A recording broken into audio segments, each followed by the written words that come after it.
तो hi guys, अभी jolly LLB 3 movie release हो चुकी है। मैंने भी कल ये मूवी जाकर देखी और मुझे ये मूवी काफ़ी अच्छी लगी। और आपको ये पता ही होगा कि मैं कोई फिल्म का क्रिटिक नहीं हूँ, सिनेमा के फैंसी टर्म्स मुझे नहीं आते। मैं सिर्फ वो बातें करता हूँ जो मुझे किसी भी मूवी को देखने के बाद मुझे जो चीज़ें अच्छी बुरी लगती है।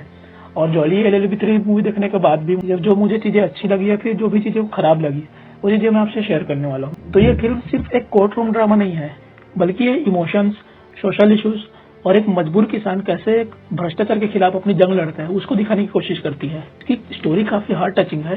ये क्वाइटली हमें दिखाती है कि किसानों के लिए उनकी जमीन सिर्फ मिट्टी नहीं होती, बल्कि उनके लिए सब कुछ होती है। एक ऐसी जगह होती है जहाँ उनका परिवार हमेशा बिना डर के खड़े हो सके। और फिल्म के स्टार्टिंग में ही मुझे एक सीन काफी अच्छी लगी जो काफी हिट करती है। जो एक छोटा सा फ्लैशबैक सीन दिखाया गया है जो डीएम के ऑफिस में टेक प्लेस होता है।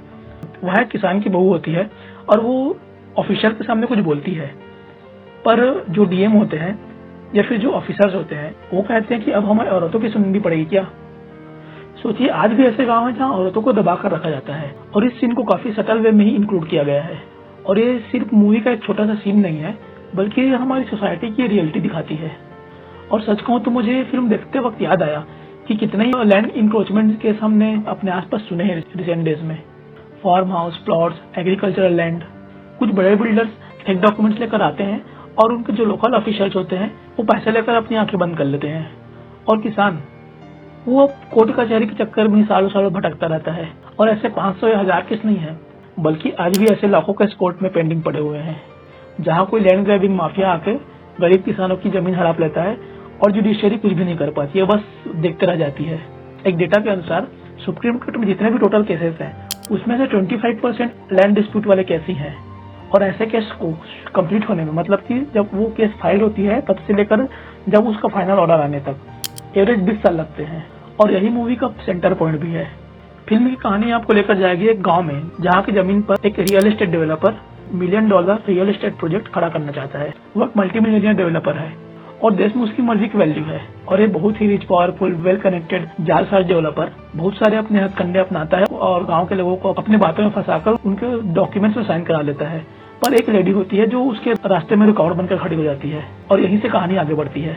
मूवी के डिस्क्लेमर में ये क्लियरली बताया गया है कि यूपी में जो 2011 में भट्टा परसोल गांव में जो दंगे हुए थे उस इंसिडेंट से लूजली इंस्पायर्ड है। और मुझे तब तक इस गांव के बारे में कुछ अता पता भी नहीं था, पर मैंने जब वो रेसिंग सर्किट वाला जो सीन है वो देखा तब मुझे मन में ऐसा डाउट आया कि हो सकता है कि ये जो बुद्धा इंटरनेशनल सर्किट है वहां से कुछ रिलेटेड तो नहीं है। और जब मैंने मूवी देखने के बाद मैप में सर्च किया तो ये जो भट्टा परसोल गांव है वो उस बुद्धा इंटरनेशनल सर्किट से लगभग 11-12 किलोमीटर ही दूर है।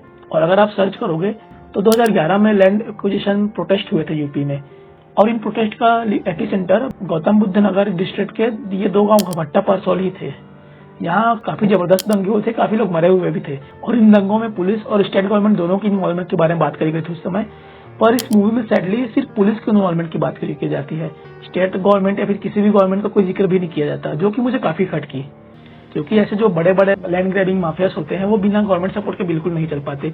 और ये बातें हमें काफी अच्छे से पता है। और अगर इस मूवी में इन चीजों को भी अगर दिखाते, इन पॉइंट्स पे भी फोकस करते, तो ये मूवी थोड़ी ज्यादा इम्पैक्टफुल होती या फिर थोड़ी ज्यादा इम्पैक्ट क्रिएट करती। और जब फिल्म के आखिरी में जो जानकी अम्मा होती है वो चिल्ला चिल्ला जब रोती है, उनका जो दर्द दिखाया गया है वो काफी हिट करती है। वो सीन हमें याद दिलाता है कि किसान कैसे आज भी कितने टॉर्चर्ड हैं। इस मूवी में भले ही उस लेडी को जस्टिस मिल जाता है एंड में, पर रियल लाइफ में ऐसा होते मैंने शायद ही कहीं सुना हो या शायद ही कहीं देखा हो। और मुझे नहीं लगता कि आप लोगों ने भी ऐसा कहीं देखा होगा।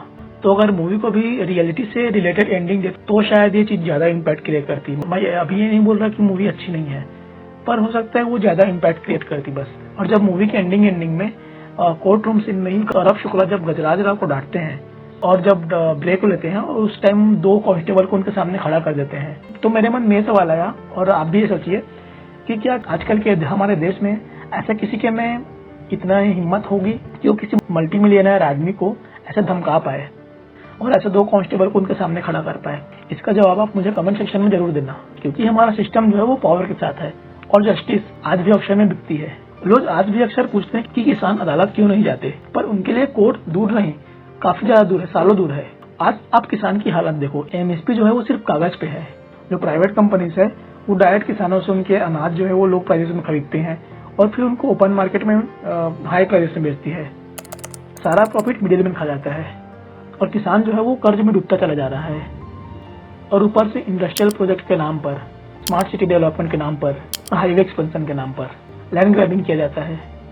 और मूवी के ही कोर्ट रूम वाले सीन में ही राम कपूर कहते हैं कि नेशनल इंटरेस्ट के लिए किसी न किसी को सेक्रीफाइस तो करना पड़ेगा, पर जो सेक्रीफाइस है वो सिर्फ किसानों को ही क्यों करना पड़ता है। मैं एक एग्जांपल देता हूँ। नोएडा में फार्मर्स ने अपनी जमीन गवर्नमेंट को दी, डेवलपमेंट हुआ, प्रॉमिस किया गया कि उन्हें जॉब्स मिलेंगे, अपॉर्चुनिटीज मिलेगी, उसे कंपनसेशन मिलेंगे, पर आज 20 साल बाद भी उनके बच्चे उन सेम बिल्डिंग्स में सिक्योरिटी गार्ड्स की जॉब कर रहे हैं जो उनकी जमीन पर खड़े हुए हैं, और कंपनसेशन वो कोर्ट में पेंडिंग पड़े हुए हैं, और जॉब्स उसके लिए तो उसके लिए नहीं है। और जो डेवलप्ड प्रोजेक्ट है उसके लिए उन्हें कहते हैं कि मार्केट रेट में खरीद लो। ये है आजकल की डेवलपमेंट का मॉडल। ओवरऑल मुझे ये मूवी काफी अच्छी लगी, काफी रियल इश्यूज को ये टच करती है। हाँ, सेकंड हाफ में अरशद वारसी की जो स्क्रीन टाइमिंग वो थोड़ी मुझे कम लगी। अगर मूवी में ऐसा दिखाया जाता है कि दोनों जोड़ी एक ही केस को रिप्रेजेंट कर रहे हैं साथ में, पर वो एक दूसरे को भी पीछे छोड़ने की कोशिश कर रहे हैं, तो ये चीजें और भी ज्यादा कॉमेडी रिलीफ क्रिएट करती और इसको देखने में भी ज्यादा मजा आता। बट स्टिल मूवी दिल को छू लेने वाली है। अगर आपने भी ये मूवी अगर देख ली है तो अपना ओपिनियन मुझे कमेंट में जरूर शेयर करना, और अगर नहीं देखी है तो डेफिनेटली देखो। और हाँ, जाते जाते वीडियो को लाइक करना और चैनल को सब्सक्राइब भी करना। और हम मिलते हैं नेक्स्ट वीडियो में।